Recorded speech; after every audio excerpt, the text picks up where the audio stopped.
Gaza, Israël appelle à la démission du secrétaire général des Nations Unies. Les échanges ont été musclés aux Nations Unies entre le secrétaire général Antonio Guterres et l'ambassadeur israélien à l'ONU. Les propos d'Antonio Guterres ont agacé Israël au point où son représentant estime devoir reconsidérer l'ensemble des relations de son pays avec les Nations Unies. Le gouvernement israélien a appelé à la démission du secrétaire général M. Antonio Guterres. Le chef de l'ONU a créé la colère du gouvernement Netanyahou en déclarant que l'attaque terroriste du Hamas ne venait pas de nulle part, mais de 56 années de politique d'occupation.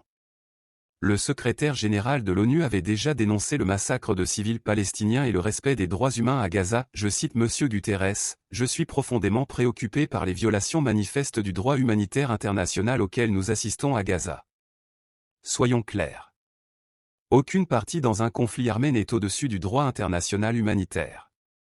Rien ne peut justifier que des civils soient délibérément tués, blessés ou enlevés, ou que des roquettes soient lancées contre des cibles civiles. Il a aussi demandé un cessez-le-feu humanitaire immédiat, relayant les demandes des ONG. M. Guterres a appelé à la protection des hôpitaux contre les frappes et au respect, l'inviolabilité des locaux des Nations Unies, qui abritent plus de 600 000 Palestiniens.